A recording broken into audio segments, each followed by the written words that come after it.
when we're laying on our deathbed, you're not going to worry about how much money you had, how much power you had, how much prestige. You're going to see that that was all game, that that was all an illusion. The only thing that's going to matter is the impact you had on other people's lives. We are all on a separate journey. But the beautiful thing about our life here on this earth is at my funeral, they ain't going to talk about my success. They're going to talk about who Nick was and how Nick lived and how Nick loved and encouraged. Success is incredibly important, but even more important than success, it's having an impact. It's knowing you haven't walked the planet in vain. It's knowing that because you've been here, you've blessed lives, you've developed people, and you have made the world a better place. The effect you have on others is the most valuable currency there is.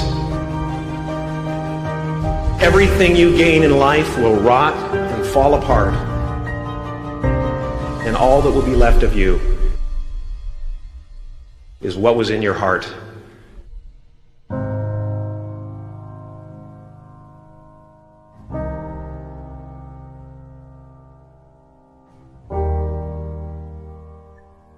Life is a mirror, and life gives us not what we want. Life gives us who we are. When you were born, you cried while the world rejoiced. Live your life in such a way that when you die, the world cries while you rejoice.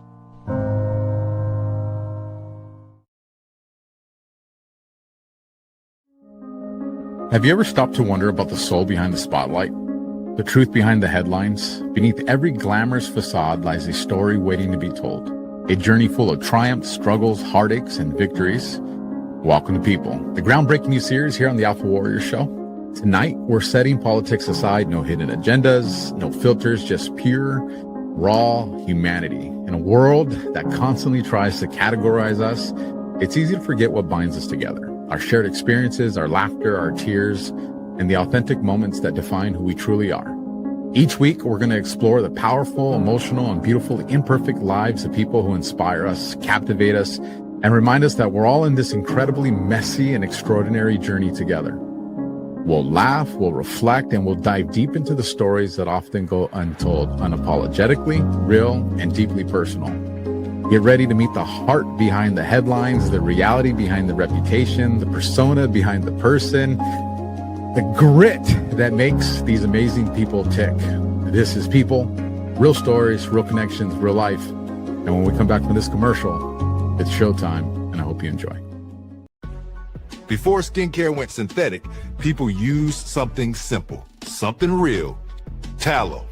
Grass-fed and finished beef tallow is packed with vitamins A, D, E, and K. Nutrients your skin actually knows what to do with. It locks in moisture, restores elasticity, and defends against winter dryness. No water, no preservatives, and no BS. Unlike plant oils or chemical creams, tallow mimics your skin's own structure.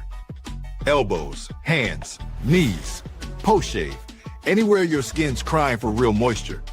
Perfect for gifting or keeping your own skin soft when the cold hits.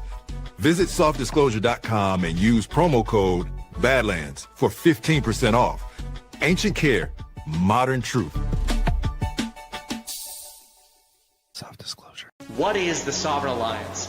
The Sovereign Alliance are a collection of leaders and countries that are aligned not in the vision for their countries, but against a vision that has been thrust upon them.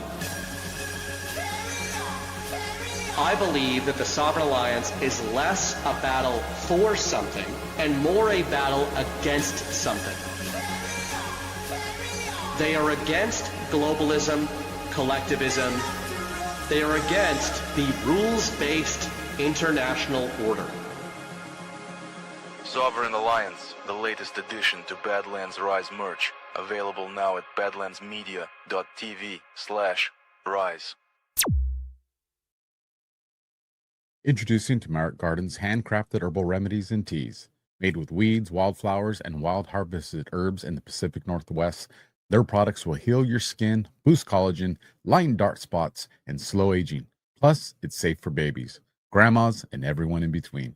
From salves for headaches, bug bites, and arthritis to supplements for liver and kidney health, they harness God's bounty for your health and to keep you out of the doctor's office. Family owned in North Idaho, Tamaric Garden's dermatologist recommended products support your body inside and out because your health deserves better. Visit tamaricgarden.com today with promo code Badlands. You will get $10 off your order. That's tamaricgarden.com, promo code Badlands.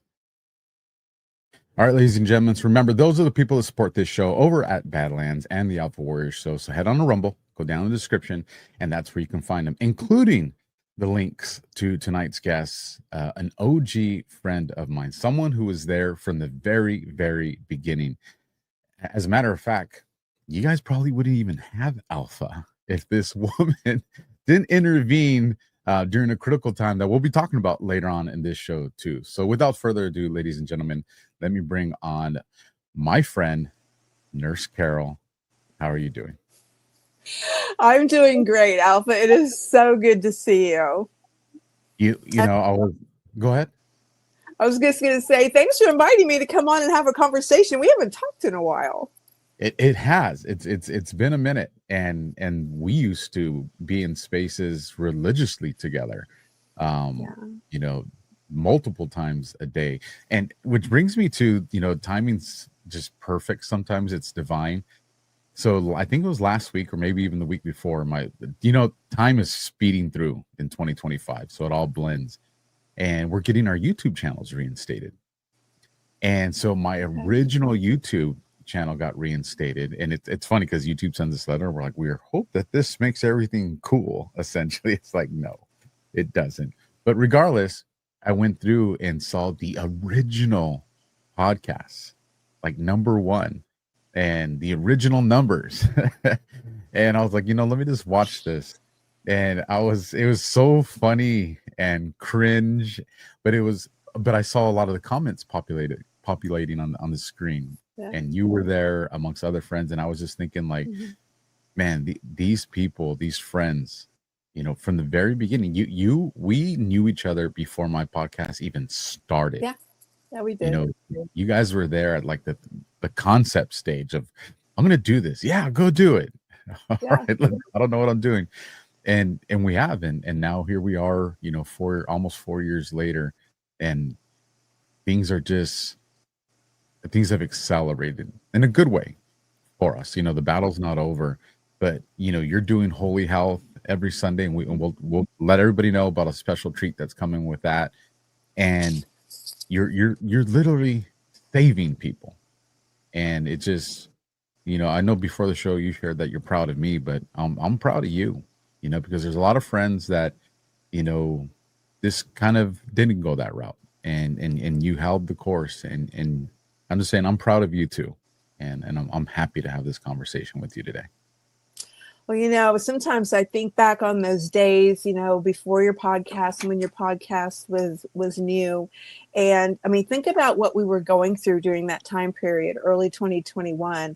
I think we kind of trauma bonded, it's like we and a lot of people felt so isolated that they were the only ones thinking these things and the only ones seeing these things, the only ones that were questioning things. And they were getting shut down off social media. They were having trouble accessing accurate information.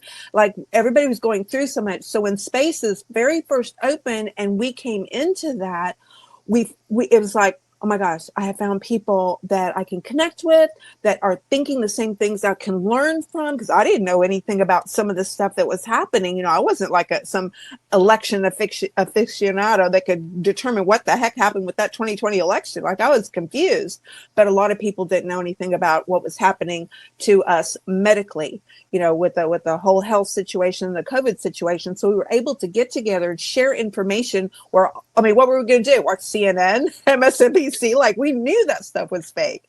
So I think in some ways we did kind of do some trauma bonding, but supporting each other and just reassuring each other that, you're not crazy. And Alpha, it was people from all over the world. That was what was blowing my mind. We were connecting with people all over the world that were experiencing and seeing and thinking the same things we were. It was crazy. It was just amazing. It was. I mean, people from the UK, Australia, New Zealand. Just like you said, all over the world with the same questions, the same concerns. And it's one of those things where you start realizing, we have a lot more in common than people think. We may sound different and we may look different, but we all kind of want the same thing, and we're all kind of going through.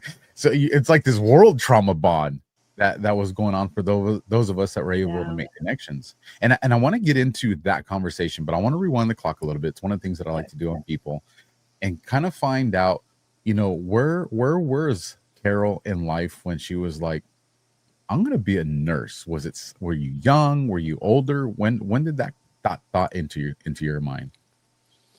So, when I graduated from high school, and I was born and raised in a third world country. I was born and raised on the Panama Canal, and my dad was retiring from the military about the same time that I was graduating from high school. And so we had to kind of pick where in the United States did he want to retire, because you get better benefits if you retire stateside. So my mother had a bachelor's degree in pre-med. She ended up with 2 bachelors, 2 masters, a PhD, very highly educated, very accomplished woman. And so education was like not an option, like you're going to college or else, at my house. And so I didn't know what I wanted to do. I wanted to be a fashion designer or a musician or something really creative, and she was like, how about nursing? And I was like, yeah, because, she was thinking she'd segue me into medicine. I'd be a doctor. That's what she's thinking. Now, this is the same woman that when we were sick as children, we had access to a flagship Department of Defense hospital there on the Canal Zone. I think that, what's that military hospital Trump goes to up there in DC? Walter Reed. Walter Reed. I think that one is probably number 1 in terms of Department of Defense hospitals. But Gorgas Hospital in the Canal Zone might be about 2 or 3. There's one in Germany that's really good. And so we had access to this. But Mother didn't take us there unless she thought we needed stitches or we had a broken bone. Mother took us to a curandera. Okay, she's a native of Colombia, born and raised in Panama. Got her pre-med degree in Panama. Met and married my dad there. Had me and my siblings there. But she took us to a healer woman, like a witch doctor kind of lady, when we were sick. So I grew up with all this herbal stuff, right, and all of these folk remedies, home remedies kinds of situations. But I had access to the best healthcare in the world, really. Anyway, when it was time to graduate from high school, I was like, I don't know. I was just really, but so we looked at the top 10 nursing schools in the country, and we chose one here in Texas. But because I'm a little sneaky, right? I'm a little rebellious. I was like, they also have a fashion design school there, So well played. I know. So I went in with the, got to get your prerequisites going. And I took the Nursing 101 class. I'm like, okay, what does it hurt? But 3 weeks before school started for me in college, I needed a little part-time job. And there we'd all moved up as a family. I was 16 years old when I graduated high school. My parents were not just going to put me in a dormitory somewhere. So we all moved up as a family. I lived in the family home. And there was a hospital like 3 miles that had just opened up, 3 miles from the house. And so I got a little job there as a unit secretary. It's a brand new hospital, had 12 patients in it my first day of work, and all these nurses, and they were kind of bored. They didn't have a whole lot going on. And here was this young little naive student coming in here. And the next thing I knew, I changed majors, or I, kept my nursing major. I didn't change to interior or to fashion design. And they started teaching me stuff. By the time I finished my freshman year in college, I was starting IVs. My sophomore year in college, I delivered a baby. mean, I'm just like, and I mean, I'm in a 4-year program, right? My second year, I'm doing stuff that you really aren't supposed to do until you get your license. But the nurses, like, they're teaching me and coddling me. The doctors, same thing. They were so patient with me with my millions of questions on everything. Because as unit secretary, you know, the doctor writes the order. I've got to implement those orders. I've got to send the requisitions to this is before there was computers. All right. This is a long time ago, people. And I'm sending I have to write the requisitions out for the labs and the x-rays. I have to type up the surgical consent forms. There's all these words and phrases I'm learning and way ahead of my counterparts in nursing school. And I'm picking these doctors. What is this? Why did you order that? What is this? It says that this is abnormal on the lab. What does that mean? You know, like and they are so tolerant with me, but they had the time and the patience to do that. And that's how it all got started. Kind of divine, given your personality of wanting to ask all these questions and them having, you know, not an overwhelming amount of patience, gave them the opportunity to do that. It's funny because, and we will talk about it, you know, the rock star part, you know, the musician, because that is a part of your life. We are going to find, ladies and gentlemen, we are going to talk about that. But it just, you know, you're like, you know, I'm going to let me keep the door open for this fashion designer just in case. So you're there, you're asking these questions. Did it kind of just seem like, yeah, I'm just made for this is the way to go? Or were there still kind of like some doubt where you're like, I don't know? There were times when I'm like, oh, what the heck am I doing? This is such a pain in the neck. Because you not only have to, you know, go to your college courses, you also have labs, which are 4 hours long, and you get 1 hour of credit for these 4-hour labs. And you have to go to clinicals, and you get 1 hour of credit, and you're in clinicals for 16 hours a week. And so it was a lot of time spent and I'm working part-time in a hospital, and I want a social life. You know, all my other friends that are not in nursing school, they have these lovely social lives. So the nursing students had to kind of stick together and commiserate with each other and go drink 10-cent beer when we had a chance, you know, because we couldn't hang out with it. You know, being in a sorority, you know, when you're a nursing student, so difficult. Some of them did, and it was really hard for them to keep up with everything. But yeah, once I kind of decided I'm all in on this, I got all in on it. Yeah, and then when I graduated from nursing school, I stayed at that same hospital for a number of years. They were so good to me. I feel like they raised me. I looked up to a lot of them as though they were like a second mothers and fathers, and it was just kind of a part of who I was. And I stayed there for quite a while until I decided, you know, maybe I need to cut the umbilical cord here and kind of, you know, try my wings on my own and see what else is out there in the world, you know. Changing chapters, it's scary, but it also is very promising if you commit to it. You know, the one thing about nurses, and I think there's two professions that understand each other very well. You know, cops understand nurses and nurses understand cops. Yeah. They just do. And any nurses and cops in the chat, they're all doing like, yep. And I think part of it is because, like you said, in the infancy part of it, when you're getting into the career, you realize, like, I want to do the fraternity parties, but I can't because it's not a job. You learn very quickly it is a lifestyle. Mm-hmm. And, you know, you can't be successful at it unless you're willing to work outside of the standard hours, studying here and studying there. You know, you're driving to work. Well, back then you're driving to work and you got, you know, flashcards, right? You know, now you do it, it's probably like an audio book or something like that's playing. You know, times are a little bit easier now, but it's that lifestyle. So you go, well, I don't know if you want to share how many years, but roughly how many years were you at that first hospital?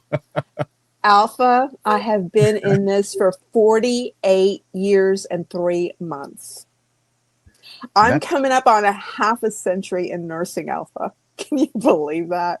Crazy. Well, I can't, because you look so freaking young, Carol. Well, you know, and it's probably because Mama was taking to the witch doctors when you were young. And they have the goodies, but that's something, because that means, you know, like with me for law enforcement, you know, I only actively did it 14 years. But in 14 years, I saw some major changes in that industry, things that I liked and things that left me with a lot of concern. When you look at the tenure that you've had, how would you describe, like, let's just say you get a young nurse or a young girl that's thinking about being a nurse, and she's like, Carol, well, what was nursing like when you started compared to what it is now? How would you share that story with her? Alpha, I mean, the differences are it's just crazy. So much has changed, and some of it for the better. Don't get me wrong. But right now, our healthcare industry it's worse than I thought it was when COVID rolled in. It's worse than that because I have dug and questions like, what in the world happened here? What's going on there? Why are we, what insurance premiums? What's going on right now? And so as I'm digging into these things, I am realizing that this system is going down right now, where the ship is sinking, and that might be good. It really might. There are parallel systems that have cropped up in the past few years. I would tell the young nurse coming in, go ahead and finish up, get your license, and then jump immediately into functional nursing. Get in there and learn root cause, because that's where we're going, and be open to alternative therapies. So along my trajectory, as a nurse, in 2003, the medical system nearly killed me. And it wasn't just the medical system. It was bad choices that I was making, that I thought I was making good choices with that food pyramid thing, but it wasn't good. Okay. And I nearly died. And that when you get that close to death, you wake up. I've got to save my life. And so I started going back to my roots, the curandero. How come that worked so well for my grandmother and my aunts and but the medical system nearly kills me? Like, what's going on here? So I started asking a lot of questions, and I started learning more about ancient ways, ancient traditions, traditional healing, Ayurvedic medicine, Chinese medicine. I mean, I started going back thousands of years into the history of medicine, and I collected a bunch of certifications. One of them is as a holistic nurse, and that changed the course of my career. Now, I still work in allopathic medicine to this day. I'm kind of on the fringes of it, in a place where I don't have to get super involved in the things that I completely disagree with. So I'm able to still work as a registered nurse, but I also have a private practice helping people get out of this system as much as possible, because it is, like I said, it's going down. And a lot of the things that I've learned along the way, I've actually learned from medical doctors who woke up before I did and started writing books, publishing books. I would meet them at conferences. We'd have these conversations. And it's amazing to me that I was so brainwashed by this system for so long. And it took nearly dying for me to say, okay, something's not right here. Like, what does it take sometimes to wake us up? It took COVID to wake a lot of people up. Look at what we went through. That was absolutely ridiculous. But it took a bioweapon to get everybody's attention, and not everybody paid attention, but those people that did wake up, it took a bioweapon, being threatened with a bioweapon, for them to wake up. So, I try to help people understand that the system has MK Ultra'd us all from 1910. It started in 1910. So it's, 115 years old.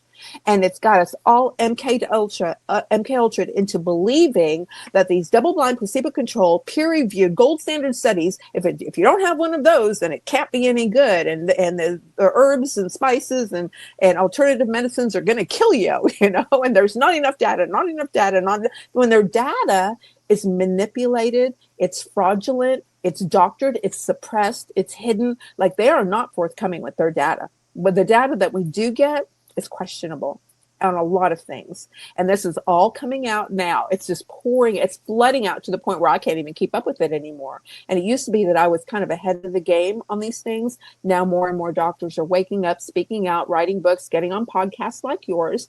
And people are starting to get more and more information saying, well, wait a minute. Was I MK Ultra? Yeah, you were. And that's so important. And the reason I love to ask some of these questions to the people in certain fields is because you are the authority in these fields. You have the experience to support that. And I know when I look at the news or TV, or let's just say like a Portland riot, and we're all watching the same Fox News clip, majority of people are going to see that a certain way. But because of my experience and my background, there's certain things I'm going to see and pick up that other people aren't. That allows me to do a different assessment or an analysis of what's probably coming, what's that going to look like. And I can do it with some very, proficient accuracy. And so when I see nurses and doctors that have your kind of experience, I imagine that as you guys are seeing the headlines, or Pfizer's doing this, or J&J's doing this, or the White House is passing this, that because of your experience and understanding how the system works, you can kind of see this is what's probably coming down the pipeline. Like, this is the stuff we need to be ready for. And given that experience, let me ask you 2 questions here. When I was interviewing doctors during the COVID, my question to them was, is there any hope of even getting out of this? Or is this just the new way? And if you want to go the holistic way or something else, you have to go to Mexico or somewhere else, because it's not going to be feasible in the US. And that was kind of then. My question to you now is, we're seeing that people are being more receptive. We're seeing that RFK is at least kind of opening the door to exposing some of these things. So do you think, and you kind of hinted at it, by letting these young nurses start going into this stuff and training here because of what's coming. Do you think we're going to actually get back to a time where, we're actually going for the root causes of this? And if so, the second part of that question is, how long do you think something like that takes? So I was first introduced to functional medicine about 10 years ago. I started hearing this term and I was like, what are they talking about? Functional and integrative medicine. What's going on here? And there was a couple of podcasts, only 2 that I could find, by doctors who are starting to form this concept of functional and integrative medicine. And it has since exploded. I mean, there are multiple schools that doctors and nurses can go to now to get certification. For doctors, it would be board certifications in functional and integrative medicine to help them learn how to get to the root cause and to help them, figure out how to, get things repaired at the cellular level. Because that's what mainstream medicine doesn't do. They're not repairing anything. They're just masking the symptoms with drugs. Everybody knows that now. I used to say that and people would look at me going, what are you talking about? Now everybody pretty much has woken up to the fact that it's just it's a big masquerade with petrochemical pharmaceuticals. So, it's growing, it's blossoming now. Instead of working for these big healthcare systems like, what are some of these big systems? They've got Ascension and UHC and all these systems that now own the clinics and employ the doctors rather than the doctors having private practices the way they did when I was a young nurse. All the doctors had private practices, or they might have partners where there's 3 or 4 doctors in a clinic. Now they've got these giant corporations owning the doctors. Okay. And so the doctors have to follow best practice, which sounds good on the surface, but is really kind of camouflage speak for, some protocol that somebody decided doesn't matter who your patient is. You're going to follow this protocol. They call it best practice. Right. But there are doctors that are saying, no, we're going to go back and we're going to go backwards in time, which is what we need to do. We need to backtrack a little bit. We need to back up the boat. They're just opening up their private practices. They're not using electronic medical records. They are not taking insurance. Thank goodness. And I'll explain that in a little while.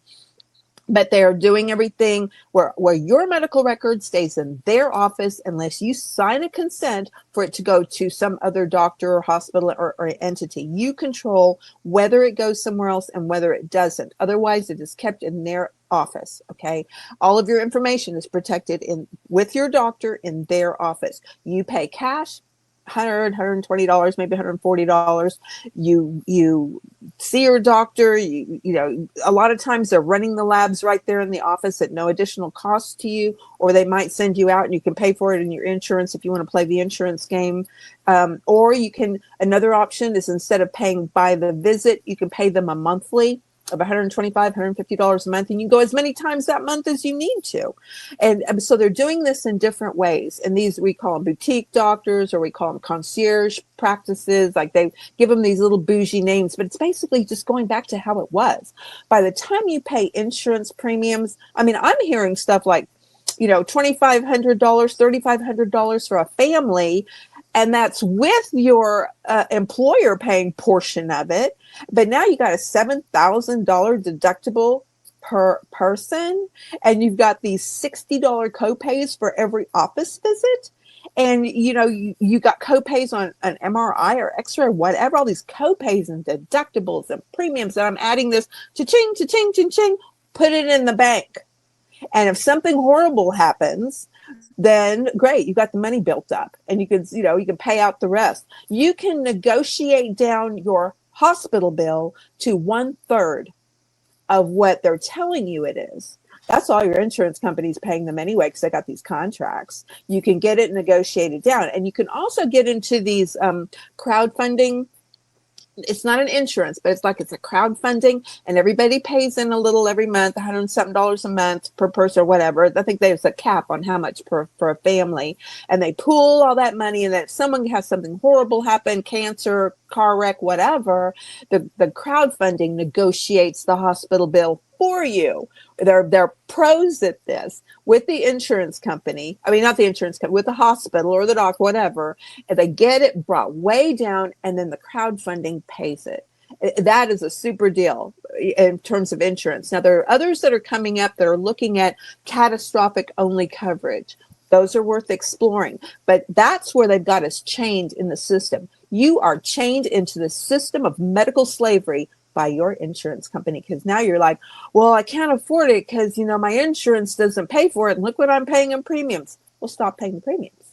Get out of it. Yeah, get out of it. This is so freaking true, Carol. So when you own your own business, you no longer have the insurance the way we're used to, like when I work for the city or the government or whatever the case may be. And so I'm like, man, I really better take care of my health, because anything happens, it's coming right out of my pocket, and you start thinking about man, that'd be $1,000, that'd be $1,000, that, all this. And I started to have, some tooth pain, and I was like, golly. And I was like, and this is still under, Biden's regime. And so I was like, I do not want to go to Mexico to get my teeth worked on, And so I said, let me just check to see how much this would cost me out of pocket. So I called my old dentist, a dentist that I've been with for years. And they're like, yeah, we schedule in. I said, well, hold on. I said, I don't have insurance anymore. I go, so I'll be paying this out of pocket. They're like, all right, we'll come in and, we'll explain this process to you. So I said, okay. So I go in, this is what they tell me, Carol. Well, for our cash patients, we have a discount program because they're not allowed to charge something for a treatment and then charge this for it. So they call it a discount program. I guess that's the wordplay. I went in and got a root canal, an implant, something that, and because I had this work done back when I had full coverage, good coverage, and it was around $3,200. I went in $900. Yeah. On a payment plan. Yeah.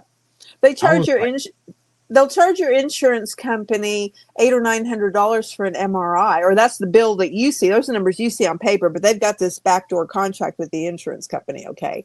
But then if you say, well, I don't have insurance, what is the cash? It's $300 for an MRI. Yeah, no, though you don't look, those hospital bills are jokes. It really is not true. It blew my mind. So now they have me there, and they kind of see that I have this the little light bulb went plume. And they're like, we have this routine dental plan for our cash payments or our cash patients, where you can come in, and this is what a cleaning would be. And I'm sitting here, I'm like, man, this is way cheaper than what my coverage, when I had insurance, especially, for family coverage. So then I asked the next question. Well, if I want to bring my little girl in through this process, because she has this, through her mom's, and it's just, everything's cheaper. And I'm just like, man, if this trended, the insurance companies would lose their effing mind, because the people would realize exactly what you said. Why am I paying? Because especially, if we rewind the clock back to Obamacare, I had family coverage, full family coverage. I have a large family. And I remember my cost per month went up $900 a month. Not an increase. There was no increase in coverage, no added benefits. It was literally, here's what you have, and we're just going to charge you an extra $900.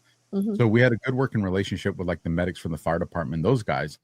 And we started asking them like, hey, you guys have more insight. What's into this? And what they told us is, well, because the Obamacare is covering more people, industries like, in California, we have Medi-Cal, Medicaid. It doesn't matter how much they raise the cost of things from the hospital. These places are telling the hospitals, well, regardless of what you charge, we're only going to pay you $300 for an ambulance ride. That's it. Right. So they transfer that cost to private insurance, which then we all absorb. And so that's why you see these increases. And I know that's a lot in this topic, but I do know that it hits a nerve with a lot of people when they're like, I don't have insurance, or if I do have insurance, it's I'm paying a mortgage or I'm paying a car payment. It's rough. But people don't realize that there's this holistic approach, this natural approach. Can you tell us more about that? A natural approach to what, health in general? Yeah, just like not just for people that have an ailment, but just health prevention. As we're getting older, what are people like, for instance, I have some friends, because I do the mushroom supplements. I call it the mushroom food. I do it religiously. Yeah. That's why I don't even like calling them supplements no more, because I literally take these things like food. Yeah. And I get feedback from audience members on different ailments they have. And, people are on the understanding, well, if I have diabetes, I just have to do this insulin for the rest of my life, because that's what they've been told. And do you believe that? Well, I think that in some situations, yes. For example, type 1 diabetes. We haven't really quite unlocked the key to reversing that one yet. But type 2 diabetes is super simple. And, my name on X is @KissMyCarol, KISS. Keep it super simple. Okay. This is not complicated. All right. Our bodies are very, very complex organisms. When you start getting in there, you start looking at all the different pathways, the metabolic pathways, how organ systems work together and so forth. But then when you kind of zoom out, like you and I like to do, Alpha, we like to kind of zoom out and get up to that 30,000 foot view. It's actually very, very simple to take care of. But people don't take care of their bodies. They just don't. How many cars are you going to own from the time you start driving to the time you die? How many phones have you already owned? How many homes are you going to live in? How many TVs have you owned in your life?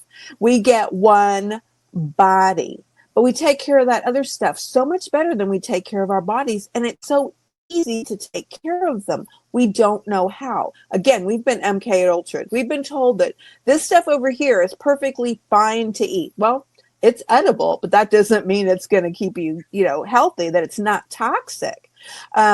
We've been told that, well, if you have this problem, you go to the pharmacy and you get this thing. I mean, I watched the World Series last night and I could not believe it's the first time I've watched television in a couple of years. And I'm looking at this going, I cannot believe these pharmaceutical ads, what they're advertising, what they're telling people in these ads. I was just floored. It's gotten a lot worse than it was even a couple of years ago. So we're constantly being bombarded with this false information. And I think that a lot of people have Stockholm syndrome. I think that they understand that they're being held captive. They understand that they're being abused. They understand that this entire industry and healthcare system, pharmaceutical industry, that it's not good, but they're not willing to break free.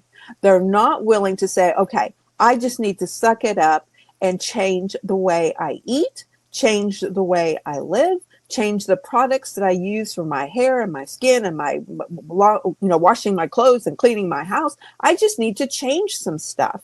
And when you finally get in there, because it's going to be too expensive. No. When you finally get in there and start doing this, you would be amazed at how much money you save.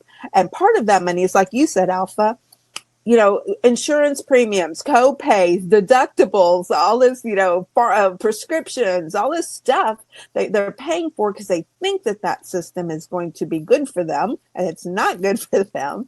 But they don't want to pay for the stuff that is good for them. For one thing, people are real suspicious. You go to the doctor, and the doctor says, okay, we sent all your prescriptions over to the pharmacy. You go to the pharmacy's like, here's your prescriptions, and there's these papers stapled on your bag. Read that. It'll tell you about your meds, and nobody reads them. So they're just blindly following the directions on the prescription label. But I say to a person, we really might try ashwagandha for you and see what that does. Oh, they've got 20 questions. They're going to challenge ashwagandha. I'm like, it's a root. It grows in the ground. And yeah, there are some considerations they need to know. And so I always tell people if there's something they need to know about anything that I recommend, I'm going to let them know. If there's a medication they're taking and I'm their nurse, again, I'm still working in the allopathic medical system. If I see them on can you tell me what this pill is for that you're taking right here? No. Okay, let's talk. So then I'm going to give them their informed consent. You want to keep taking this pill? I'll call in the refill for you. You don't want to take the pill anymore? Let's see what we can do to get you off of it. I'm calling your doctor right now because I think we can get you off of this. So, it's a matter of you might trust something or not trust something, but it's a matter of being determined that you are going to make some changes and then follow through. You brought up such a phenomenal point that I even caught myself doing while you were talking about it.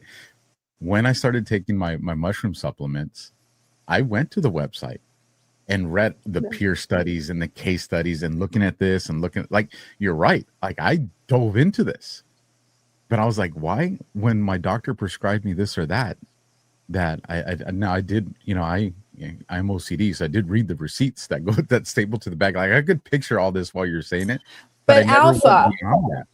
When did you do that last time you went and pulled something over the counter off the shelf at Walgreens? People are taking Mucinex. People are taking Advil, Tylenol. Tylenol was just in a discussion. Did anybody know anything about any of that? And it's not just with vaccines. Tylenol does the same thing with a bunch of other medications. And we're standing here going, where is all this Alzheimer's coming from? Where are all these chronic diseases coming from? It's because we're just eating this stuff because it's over the counter and we think, oh, it's safe. And we're not looking into this stuff carefully and saying, I wonder if there's something that's safer that I could do instead, Oh, I remember, when, and you'll probably remember this, when I had first met, Dr. Judy Mikovits. Yeah. And one of my little ones, she was kind of sick and we happened to be talking.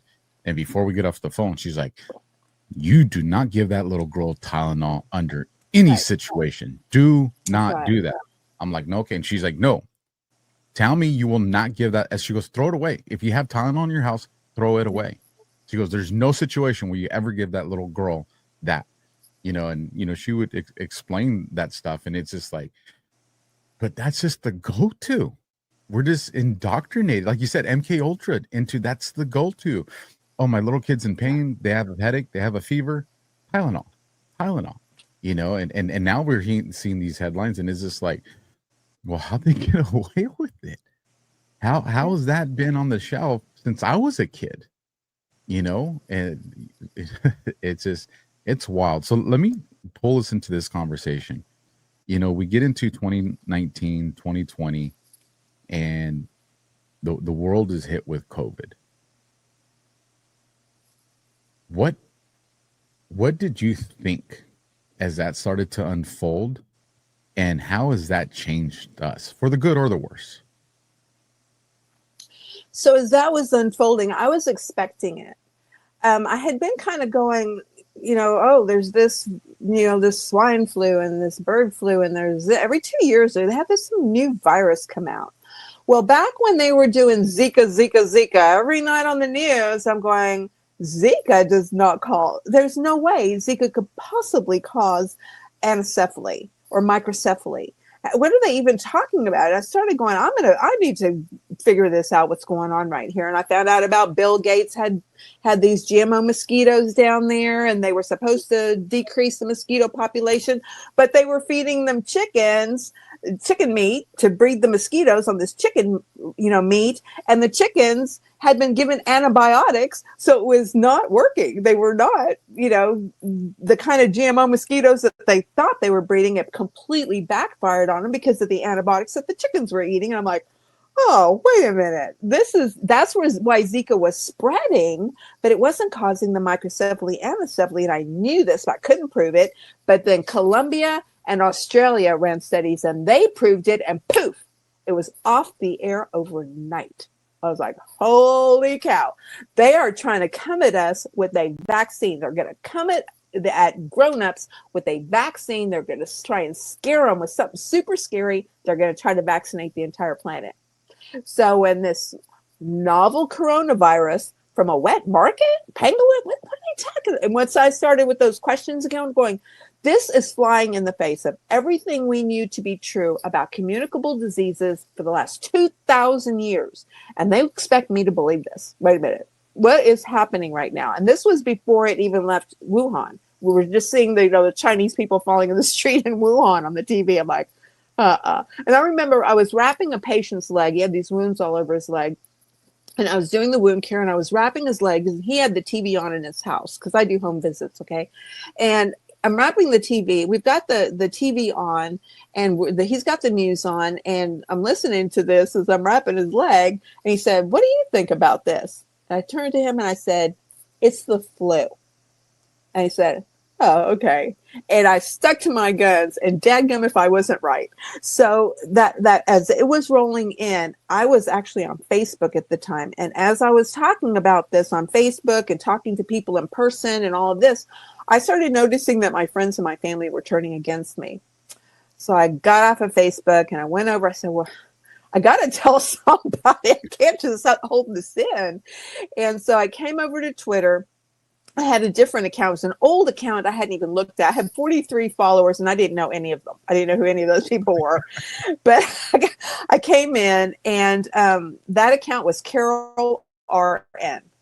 And I opened it to keep an eye on my son because he was 13 years old on Twitter and he wasn't supposed to be. And I was watching him, so that's why I had originally opened it. But I hadn't looked at it in years. And so I thought, well, I'm going to follow Donald Trump because all this election stuff was going on, right? And I'm going to follow, I'm going to find these doctors that I see speaking the truth. I'm going to see if they're on Twitter. I'm going to start following them there. And that's kind of how it started for me being over on Twitter. But in the meantime, I'm watching all this stuff unfold. And they furloughed, once things did hit the United States, New York, and started spreading, they furloughed all of our PRN and part-time staff. That left 4 full-time nurses at our agency to cover all of our patients. We were working 12, 14, 16 hours a day, 3.5 months without a single day off. Like, it was just like, and I'm going, this mask nonsense is nonsense. I didn't wear a mask unless I'm going into my patient's house and someone said, "Could you please wear a mask?" Then I would. Otherwise, I was like, no, I'm not wearing one at Walgreens. I'm not wearing one, Sam I am. I will not wear a mask. I won't, And the 6-foot distancing, all this stuff. I'm like, this is absurd. It was all so, I kept thinking, I'm in some kind of bad dream. What is happening? But that's kind of how it was, is I was noticing these things long before COVID. And that Zika thing woke me up. It's like, what? They are lying. This is nonsense. What are they doing here? So yeah, when you kind of are awake, it's kind of like the bank tellers that can tell counterfeit money real easily. It's because they've handled the real thing for so long that when the fake thing comes along, they notice it right away. That's kind of where I was at that point. What is there any silver lining to COVID? Mm-hmm. Yeah, I think there are a lot of silver linings. I think that it has really done so much to expose the corruption in the medical system, and that needs to happen. And not just the medical system, other systems that we are all involved in. But my focus is, I'm hyper focused on health, right? So I think it's really exposed a lot, and more is becoming exposed as more and more doctors are feeling emboldened, and scientists are feeling emboldened to speak up, speak out, blow whistles. So that is really good that people are finally having the courage. People that are just now asking questions for the first time since COVID rolled in.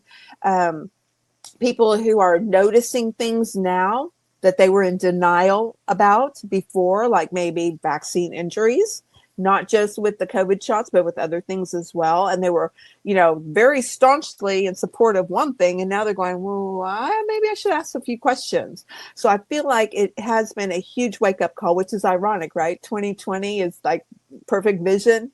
Yeah, that's kind of the year that we started opening our eyes. Isn't that weird? So I think that that's a really good thing too, because the medical system, the way it's been going, it's got to stop. There are other things though that I think are not so good. Well, maybe it's good, maybe it's not, I don't know. But it really showed us how little it takes to get an entire planet to go along with a lie and to do crazy stuff under the pretext, under false pretenses. And to put their own lives in jeopardy, for something that's never even been tested. It's just not even safe. We don't even know. So yeah, I think that it's exposed a lot that we were so complacent and comfortable before COVID. Everyone's just doing their thing and completely oblivious to whatever, accepting everything on the news and da. Yeah, I think we needed a big shake up, a big wake up. So that's probably the best thing that happened. I love that too, what you said, 2020, and 2020 vision. That's just so perfect. And, you were hyper-focused on the medical field. I was hyper-focused on looking at the law enforcement legal field. And I noticed the same thing, to guys that I became brothers with for a decade and a half. And I saw coast to coast, so many agencies that were just willing to, I'm just following orders. And I'm like, that's not what we're about. If we know, we take an oath as when you're a cop, you take an oath. And, just like in the medical field, you guys, the one you take, what is it called? There's the Hippocratic Oath is for doctors, and the Florence Nightingale Pledge is for nurses. Yeah. See, so we're in fields where, we give our word to the protection, the preservation of life and to do the right thing. And I was like, but people are just going to do whatever it takes to get a check. And so what that tells me is that a culture change needs to happen in our society.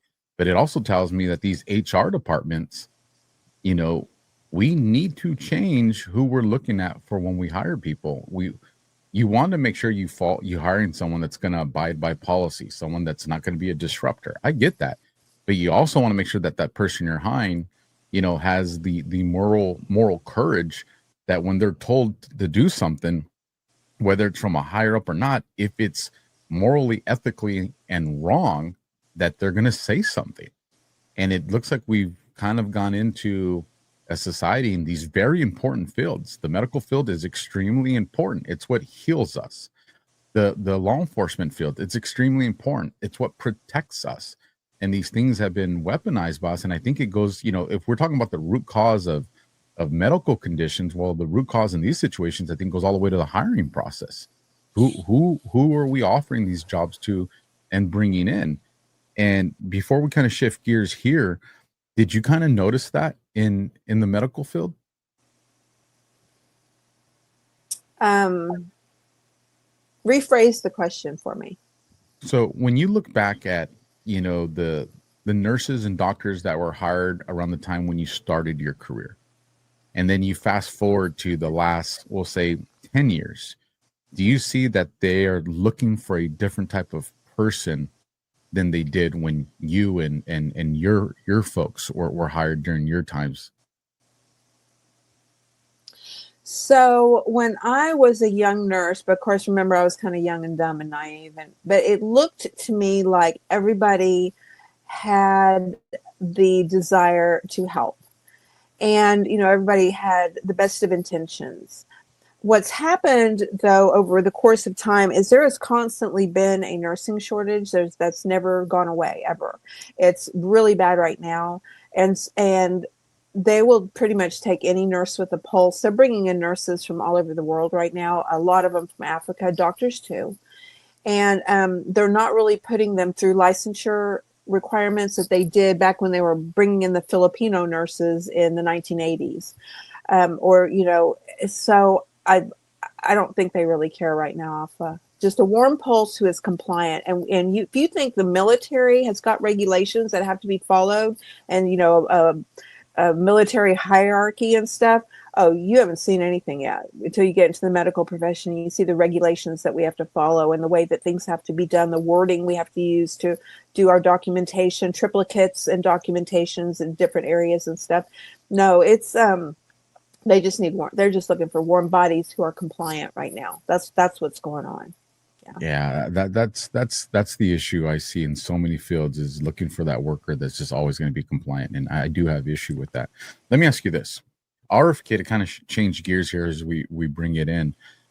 RFK brings you into his office and says, "Nurse Carol, you tell me the 3 things you need me to do right now." What are you telling him? I'm telling him you've got to, number 1, stop these COVID shots immediately. Number 2, put a moratorium on the childhood vaccination schedule right now until we figure out the safety issues, or at least give people warnings that, if you want to vaccinate your kids, here's the vaccines, but there's some things that you really need to know in the form of not just, covering up some side effects, but literally we need to, like the Surgeon General's warning on a package of cigarettes. Okay, take this at your own risk, because you really are. When you vaccinate your kids, you're doing it at your own risk. You can't sue anybody.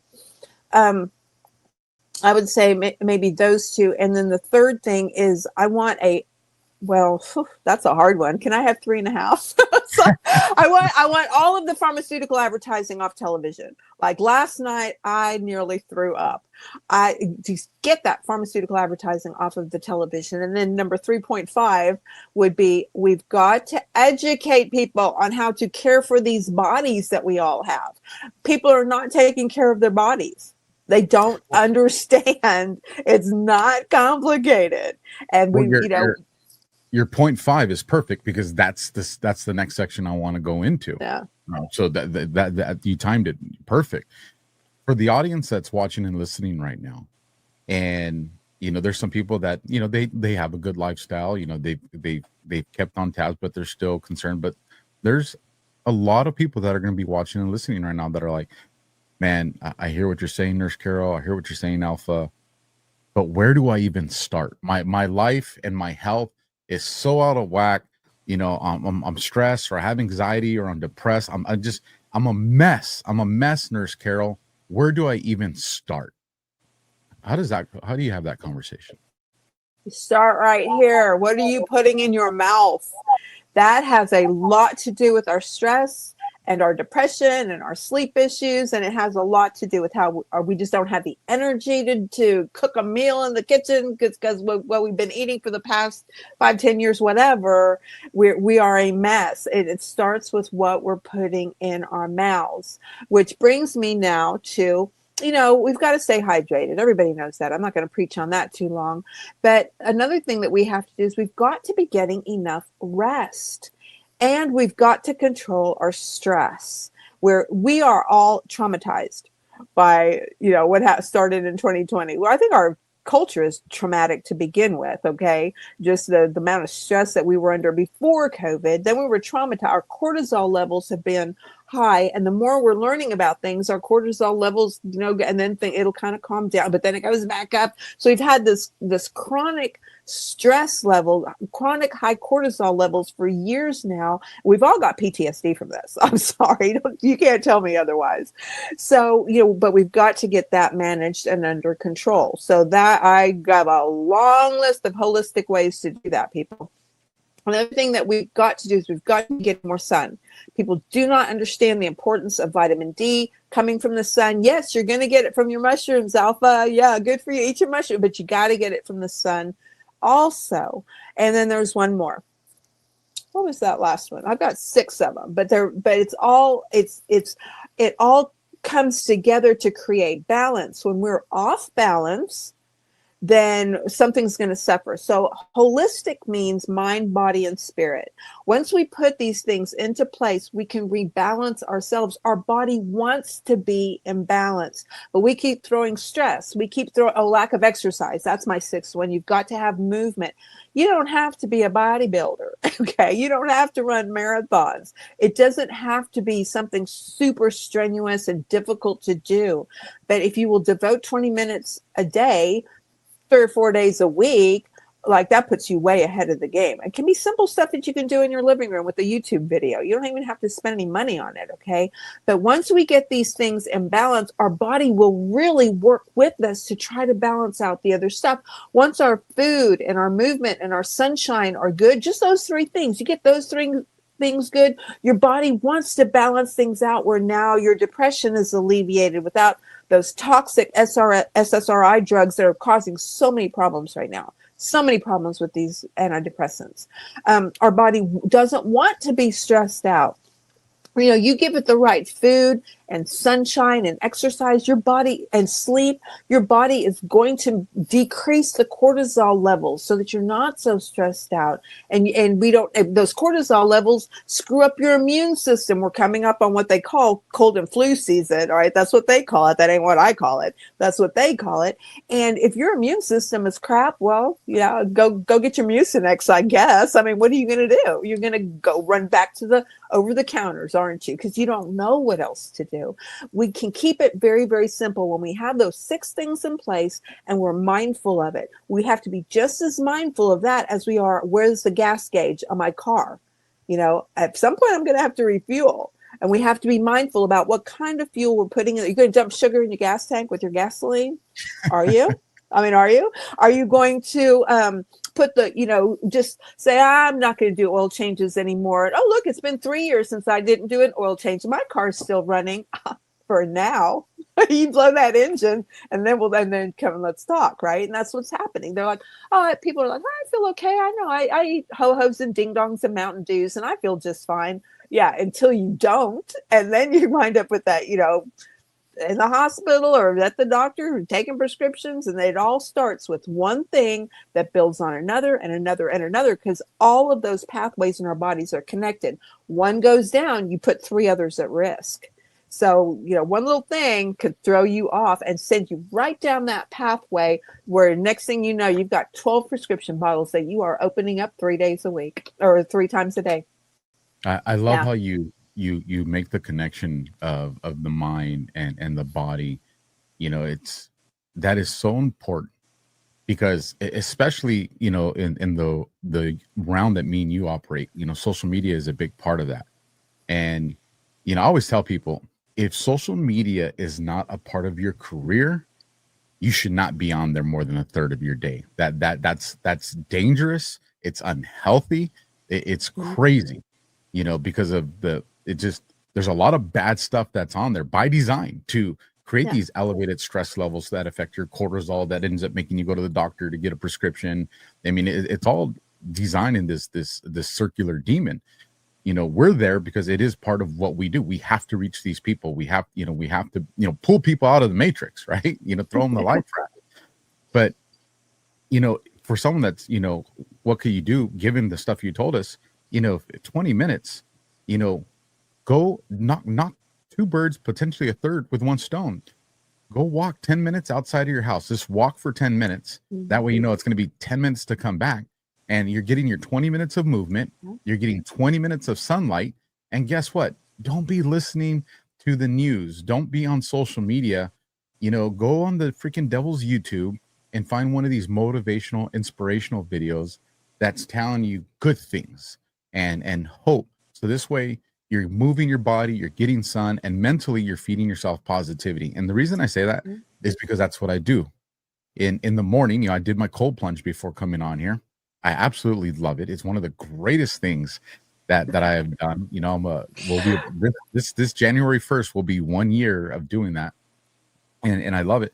But when I'm in there, I have my YouTube video. I have this motivation for men section on there. And because I'm usually in there somewhere between 4 and 7 minutes, and I'm listening to motivational stuff, positive stuff. And that's how I'm starting my day. not with negativity, not what bill do I got to do, or what's this do, or what fight am I going to get in? Who do I got to combat? What psyop are they going to try to put us? That my mind is not there. My mind is getting myself into that good connection so that I'm prepared to deal with all that stuff that's about to, come my way once I dry off. And then it's time to get into, combat in the matrix. So I love how you bring all that stuff together. For people that want to be like, Alpha, an hour with Nurse Carol is just not enough. I want more of Nurse Carol. What are some places they can find you? What are some events you have up that they can tune into? Let my audience know. So I'm only on X. I haven't moved to any other platforms, even though people have been trying to get me on Instagram and Twitter. No, I'm on X at Kiss My Carol, KISSMYCAROL. I'm the only ApotheCarol that anyone's ever heard of. That's kind of a nickname my daughter gave me years ago. And on Sunday mornings at 9 a.m. Central, I have, ever since I've known Alpha, I do a little X space called Holy Health. And we talk about all kinds of holistic health topics. Tomorrow morning, I'm talking about the cold and flu season that is not cold and flu season. Okay. So this week I have done, every day this week, I've sent out a thread of posts. So multiple posts threaded together on holistic ways to get through cold and flu season, prevention, treatments. Some of it is what the medical industry calls woo-woo, okay, because it involves physics instead of chemistry. Doctors and nurses never get a single day's lecture on physics. We learn nothing about physics, but that's where medicine is headed. Okay, I'm just going to tell you, that's my prediction. Physics is going to unlock the doors for us that we've been locked into with all this chemistry stuff with these pharmaceutical meds. So, but tomorrow we're going to talk about, just getting through cold and flu season. Alpha, I have got the craziest stuff coming up. So this, I have got Andrew Huff, who was just interviewed by Tucker Carlson last week. I'm doing a special space with him on November the 5th. And I got a lot of questions. That's me. It's like, wait a minute. I heard you on Tucker. Yeah, I got the book. Like, I see all of this stuff. I did not know this. He was following me on X. And when he was talking, while he was talking to Tucker, like I'm watching it live, while he's talking to Tucker, I thought, I wonder if this guy's on X. So I go and I look at his profile. I went, he's following me. I wasn't following him. He was following me. I was like, whoa. So I followed him back and I reached out and said, hey, I've got a lot of questions. Would you come into a space with me and let's have a conversation and invite some other people in there to talk? He's like, sure. The nicest guy, you guys. He is so nice. Anyway, he's coming in November 5th in the evening. You can follow me or you can follow Alpha and Alpha will make announcements about it too. I have been working with another lady. She's not a nurse. She is in the functional medicine world. And we have been really, this whole thing with the spike proteins that are being generated because of the mRNA vaccine shots that are not vaccines, it has really been a dilemma. And, natural health and allopathic medicine has been trying to work together on it since I am involved with both of them as kind of a bridge, a conduit. Like I've got one over here and one over there. And I always try to figure out, which way to go with this and bringing them together and when it's time to separate. But we've been working on this problem since the vaccine rollout in 2021. And we've never shut off the spike protein. Nobody can shut it down once it gets started. Okay. So it's been a real problem. Well, she and I are working on something and we're getting ready to announce it. And we think it's working. Oh my gosh. I know. I know. I'm so excited. I am so excited, but we think it's working. And, I know that there's protocols out there, like Dr. McCullough's got a protocol with the wellness companies like this. But what I'm hearing from the vaccine injured is some of them have been on these protocols 1.5 years, 2 years, and they're not getting better. A lot of them are getting worse. They're like, I've been taking it faithfully, religiously. I even talked to Dr. McCullough. I caught him at the water cooler at a conference. I said, Dr. McCullough, your protocol's not working. I'll tell him they just have to stay on it. Boy, he couldn't get away from me fast enough because I was challenging him on this protocol. And yeah, it's just not working. So like that's when I had that conversation with him, he was kind of like, oh, tell them they just need to stay on it. I doubled down. It's like, we got to come up with a solution for turning off this spike protein. There's not a pharmaceutical that's doing it. There's no pharmaceutical that can address this problem. Sorry. They're masking symptoms for these people and they're still getting worse. So yeah, I think we got it figured out. I think we've got it figured out. It's hope at the very least. It's hope. And I think, people like Dr. Mercola, I think what they need to realize, and I think all doctors need to realize this, is our bodies are so different. Our blood types are different for a reason. And things that work for a certain group of people are probably not going to work for another group of people. So then we say, okay, well, let's find out what works for them. And we just keep doing that. And so for the people that it's working, we monitor it and we see what success and what we can learn from it. But we have to understand that we're all different, especially since I've been diving into like the diets and how much blood type affects diet, and there's a lot there. And I by no means am an expert, but it's at least created a lot of questions for me to dive into paths. But you're right. And we all are different. We're as different as our fingerprints. We're as different as our facial images and, our retinas. And we're all different, but there are a lot of commonalities and similarities that are true across the board. And when there are some things that will work for everyone, and there's some things that just won't. So, it is a matter of kind of figuring that out. But a metabolic pathway is a metabolic pathway, and a red blood cell, it might be a different blood type, but that red blood cell still has the same function in you as it has in me, even though our blood types are different. You see what I'm saying? There are some commonalities. And so, yeah. Anyway, we're going to be talking about that in November also on one of my Sunday Holy Health spaces. I've got somebody coming in that's going to talk with us about this whole nightmare with the antibiotics, and people don't understand how antibiotics are controlled right now with the medical industry. So we're going to expose some of that. He has a book that's coming out in January, but he's going to come in and talk with us ahead of time. I've got a lot of fun and exciting things coming up, Alpha. You know me, I'm not scared to go anywhere with this.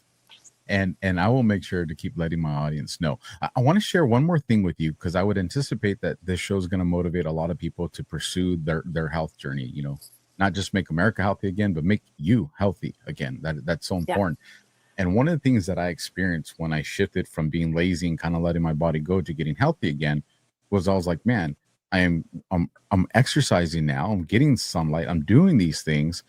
Why am I feeling more like shit? By eating healthy? And there was a window where I experienced this, but I stuck with it, and I stuck with it, and I realized that I moved out of that phase. Why is it that we experience that? Is it like a withdrawal from bad things, or why? Mm-hmm.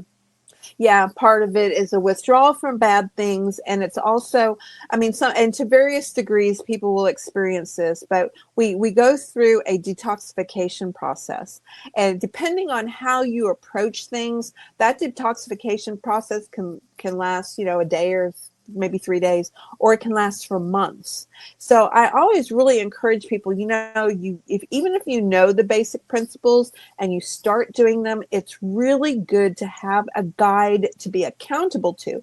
I'm going to tell you what, a lot of these books and health gurus on YouTube and whatever, they'll tell you it's okay to have a cheat day. Every time you do that, you set yourself back a week or two. And so if you're doing a cheat day once a week, you're really kind of spinning your wheels. And it's because the body, we've been used to this bad stuff, these toxins in our bodies. And once we kind of move into the good stuff, the body begins releasing those toxins. A lot of those toxins, what it is the body will manufacture fat cells to encapsulate the toxins if the liver and the kidneys can no longer process that much toxin. Like the liver and kidneys, they can only do so much. After that, the body's going to make fat cells. It's going to grab the toxin. It's going to store them up in fat cells. And as you kind of get healthier and start doing things a little better, and maybe the liver and the kidney start functioning a little better, then the body will start to release those toxins out of those fat cells. And people say, well, I started losing weight. Yeah, that's what happened. And now it's back in your system and you don't feel good. And then you stop exercising and then you eat some sugar because you get a cheat day and you start that whole process again. And it really drags things out, prolongs things, and that can actually do more damage than if you just kept drinking Mountain Dews, you know? So really get a guide to work with you and hold you accountable. And different guides approach things a little differently. You'll know you have a good guide if you feel better in 21 days. Okay, in 21 days, you're like, yeah, I feel better. And in 40 days, your doctor is able to say to you, I don't know what you're doing differently, but keep it up. Then you know you've had a good guide. Right on.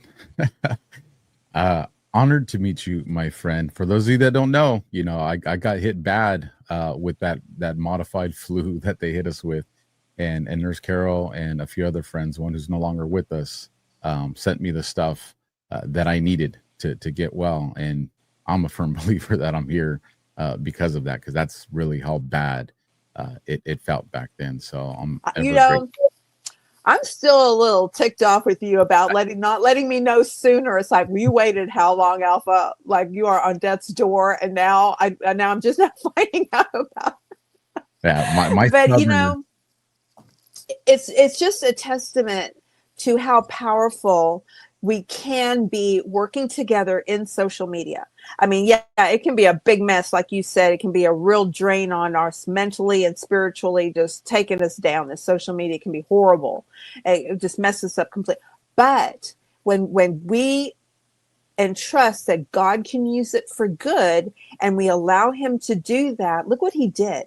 He brought together a team of people. All I had to do is snap my fingers, and that stuff started getting delivered to you immediately. And I'm telling you, how else would that have ever happened if not for something that, you know, can be used for bad, but it can be used for good too. We just have to be really mindful of how we're using it. Oh, absolutely. And every time I pull out that nebulizer for one of my little ones when they get the sniffles or something, I remember our friend. And I'm just like, yeah, I miss him. Well, for those of you that don't know, if you happen to start following Nurse Carol, you're going to find out that she is also a badass musician singer. That is what you guys are going to realize. No, I am not a singer. You do not want me to sing. I play bass, and Alpha, I don't know, I think I mentioned that, but I just moved from Central Texas, kind of southwest of Austin, down in the hill country, out in the country. Now I'm smack dab in the middle of the biggest metropolitan area in the United States of America, up here in North Texas. And I had gotten here, and like 3 weeks later, I get contacted by a band. We need a bass player. Yeah, I play bass in a band. And this time I'm not in a rock band. I'm actually in a blues band, and I'm having a blast. It is so much fun. I love it. I got to check out some of those videos. You guys, make sure you follow Nurse Carol. Her links will be down in the description. I'll remind you guys of the Dr. Huff interview coming on November the 5th, I believe, is what I wrote down. So with that, you guys stick around. Our last commercial, and we'll catch you on the flip side. God bless and Semper Fi. Here on the sun-kissed shores of Cocoa Beach, where the ocean meets the horizon, the Great American Restoration Tour continues on November 6th through the 9th, 2025. Badlands Media gathers patriots like you, not just to talk, but to rebuild. From truth-telling panels to unbreakable bonds, we're restoring the soul of our nation, one conversation at a time. This is the heart of the Space Coast, where the rockets defy gravity and dreams touch the stars. Feel the thunder of innovation that powers America forward. Together, we're not just healing the past, we're blasting off into a brighter tomorrow, a future where truth prevails, families thrive, and America leads once more. Join us in Cocoa Beach. Get your seat or your virtual stream pass now at badlandsmedia.tv/events. Launch is imminent, and you don't want to miss this liftoff.